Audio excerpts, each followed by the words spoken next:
asked to be applauded.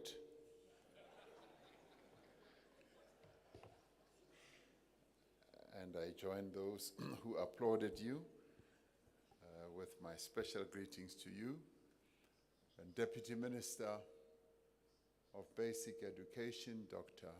Regina Mhaule, and the MEC of Education in this province where this conference is taking place in Gauteng, Mr. Chilwane, and of course the President of Education International, Ms. Susan Hogwood, and the General Secretary, of course, Mr. David Edwards. And I also want to greet the Vice President of Education International, Mr. Magwena Maruleke.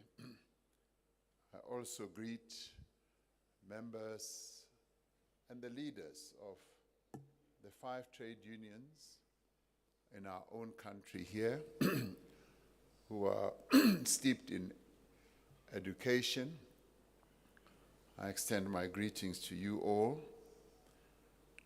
and live in the hope that the rallying call that we made when some of us were in the trade union movement, that we should have one industry, one union, one country, one federation, will one day come true. It's wonderful to have all the 5 strong trade unions in our country, but I live in hope that one day you will all unite and be one union. And I say so advisedly, President Hogwood, because as I stand here, I'm the employer to all those 5 unions and their members. And I really prefer to negotiate with one union. So talking to 5 unions who tend to differ from one issue to another does become challenging. And you know, they are so clever, these 5 unions. They play us off against each other. So you move from one caucus room to the next caucus room, and they are all sort of committed to the same objective, but they come from different angles. They're very, very clever. So I want to be clever as well against them and only talk to one union. So I live in hope. It's a real privilege to address this 10th Africa Regional Conference of Education International, particularly with its focus on shaping the future of education on our continent, as well as beyond. And the theme of your conference is standing together for resilient education systems in times of crises. This resonates very well with the various crises that the people of the world have had to face in recent times. Of course, the one that stands out that has been very globular is COVID-19, but beyond that, there are quite a number of other regional crises. Maybe to be a bit historical, in our case as South Africa, we started off with having to unite and working together to face a crisis in education, which was given rise to by the evil apartheid system. There had to be unity, and the unity also was amongst some of the unions that got together to fight against a terrible education system.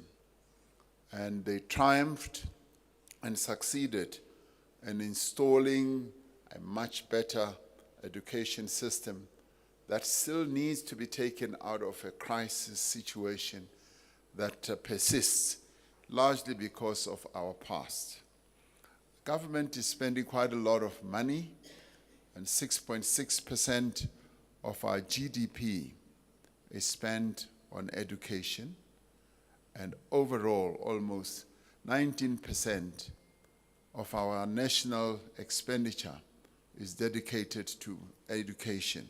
So it is very high in terms of attention and expenditure of money in trying to resolve the current situation, the past, and the future. So dedication to education is quite strong in our government system. But we're also having to face other crises, and this is where your theme also rings so true. In many parts of the world, on our own continent, the political instability with which the chair referred to also requires resilience. As coups are taking place in various parts of our continent, that requires resilience. Right now, there are wars that are raging in Ukraine and Russia. There's also a terrible war that is raging in the Middle East that is in the process of destroying the lives of innocent people.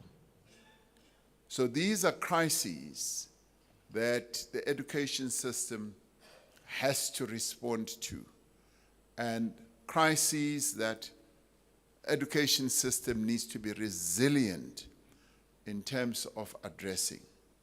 So I'm rather glad that your deliberations today are going to be rooted on how you can all make the education system, all of us, can make it resilient to be able to withstand all these crises. Some of them have to do with climate change, some with wars, some with terrible incidents like fires and floods that disrupt people's lives. So you couldn't have chosen a better theme for your conference. And I do hope that your deliberations will come up with a number of strategies and actions that will enable the nations of the world, particularly on our own continent, Africa, to be able to navigate our way through all these. The story of our own country is one of resilience, where communities have united in pursuit of a common cause. And indeed, we find that that tends to be the case in many parts of the world. This is a phenomenon that we saw during COVID, as COVID swept across the globe, and it brought a crisis of unprecedented scale. And as this crisis unfolded, we saw its impact not only on the livelihoods of the people of the world from a health point of view, an economic point of view, but we also saw it having a huge negative impact on education. But it was through the resilience of many of you who are in the teaching field, education field, who were able to steer us through this crisis. The pandemic itself hastened digital transformation in a number of countries around the world, and it altered the patterns of work as well as of education. It forced us to confront and appreciate the essential nature of education, also healthcare, revealing both the robustness and the fragility of our societies in the face of hardships. It was heartrending to see young children dying as a result of COVID, but it was also heartrending for parents who knew that the education of their children was paramount, but who feared to send their children to schools, knowing and fearing that they might be sending them to places where they might never return. So the pandemic was not just a crisis of health, but also of education. It underscored the vast disparities in our education systems right across the world, particularly with the digital divide becoming more and more pronounced. Children in much better working economies were able to find it a lot easier to utilize digital means to educate themselves. But in many other countries around the world, this was a challenge. While some learners adapted swiftly to online learning, others, particularly those from disadvantaged backgrounds, experienced great challenges. And our continent can bear great testimony to this. We saw how rural communities and students with disabilities were disproportionately affected by all this, while schooling disrupted inequalities in education were clearly exacerbated. Now, as we navigated these turbulent waters, the world was confronted with political upheavals as well as conflicts, as I said earlier. Now, these crises further strained what I would call our social fabric, affecting the livelihoods of countless of people in the world, denying many children their fundamental right to education. In these times of instability, it is even more critical for nations to stand united in pursuit of equal access to education for all. Education is the cornerstone upon which societies build their futures. Through education, we cultivate respect for human rights, the rule of law, and the principles of democracy.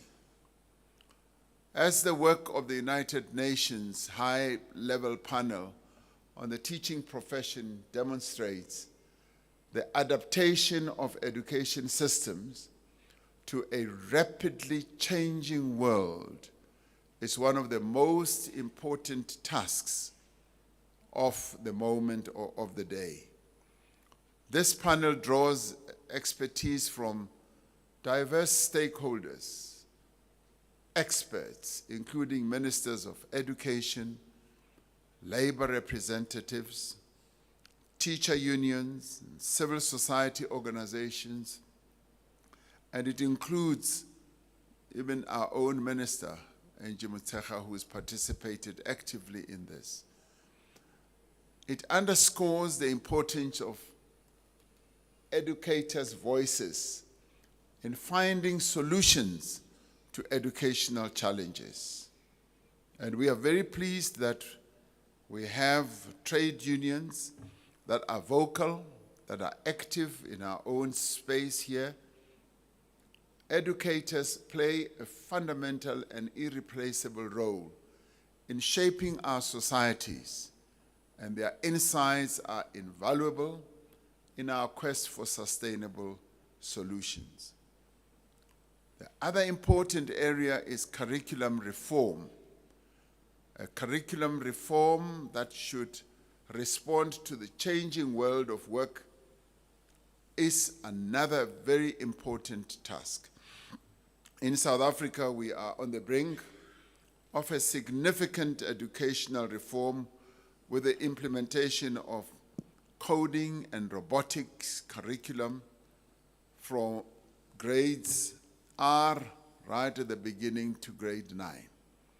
Now, this initiative is part of our broader strategy to integrate STEM subjects into our education system.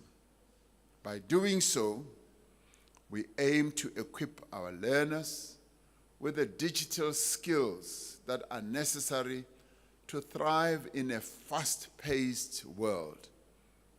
Another important area for many countries on our continent would be to deal with another crisis that is age-old, that many of our countries were plunged into by force, I would say, colonialization. The impact of colonialization in many countries on our continent had a huge negative impact. And the whole process of decolonization of education has become increasingly important. Now, many learners and students have taken up the cudgels to ensure that we decolonize our education systems. And we and you all as educators need to join this. Now, your discussions at this conference focusing on tackling important issues such as racism, decolonizing education, and promoting democracy, and also promoting human rights, and especially trade union rights, could not be more timely. The project of decolonizing education in Africa is not just a matter of academic interest. In many ways, it is a pressing need, and others would say it is a life and death matter, because education being so important in the lives of people around the world, it is much more urgent that we should streamline our education system and cleanse it of the colonial type of ideology that infected our education system. We must challenge colonial theories and practices to build resilient education systems that are centered on African perspectives and experiences. This requires a shift from a Eurocentric worldview to embrace a more diverse and inclusive perspective. We must acknowledge and value the knowledge systems of all peoples and integrate them into our curricula and knowledge selection processes. The responsibility to nurture and defend the right to education extends to all parts of society. Now, labor movements, civil society organizations, and non-governmental organizations operating within the education sphere must work together and must collaborate to protect this critical space. Through such partnerships, we can prepare our learners, our students to be active, to be informed citizens in democratic societies. Now, the role of organizations such as Education International are vital. As advocates for quality education, your mission is to ensure inclusive, equitable learning opportunities for all, and not for some. In our own country, we lived in a country where education opportunities were open for some and not for all. We want to now address that legacy and bury it so that education opportunities and access are open to all South Africans. But the same applies. Same applies also on our continent. The disparities that exist in various parts of our continent as a result of poverty and inequality must also disappear. Education must be for all and not for some.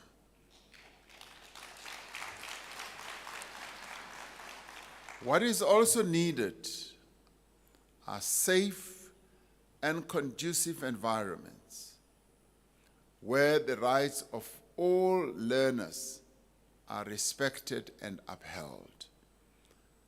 By improving access to education, we can alleviate a number of other challenges and crises that beset many of our learners or that they have to face. Crises such as instability, crises such as criminal activities in the environments where they learn, crises such as poverty, and this is where we need to work together to empower marginalized communities, where we unblock their potential and contribute to the development of nations. As I conclude, I encourage you to explore the rich tapestry, not only of South Africa, but of our continent when it comes to its history and the culture of this very rich continent. The program director, or was it the MEC for education here in Gauteng, Madume Chilwane, he referred to Africa being the real cradle of humanity. And the tapestry that is here and the history and the rich wealth that resides on this continent, particularly also when it comes to education and learning systems, is what should be lessons to all of us as we improve our own resilience in learning how to manage crises. Now, you have already been invited to explore this country. For those of you who are coming here for the first time, there's a lot of places where you can go and visit and enrich your own knowledge base about the struggles that were waged in this country and the various places that remind us. The president of SADTU also referred to a place where we have 2 Nobel winners, where they used to live in Vilakazi Street. And in the end, it is how we should broaden knowledge and open up avenues where people can learn. Now, in the end, as we provide access to education, we can ensure that it becomes open to all our communities. And education in the end is not only about sitting in a classroom, it is much broader than that. And this is what this opportunity of this conference also gives you. So thank you once again for the invitation to address this gathering. Your commitment to advancing education, particularly in times of crisis, is crucial for the future of our continent and indeed in the world. I wish you all success in your deliberations, and I look forward to the outcomes of this conference. Yes, President Hawkwood, you have issued a private invitation to me, but you can't keep a secret, because having invited me to come and participate in the opening of your launch next year, I thought we would keep it between the two of us. Now you've made it public, and I think you want me to publicly say I will come. Yes, I will come. Thank you very much.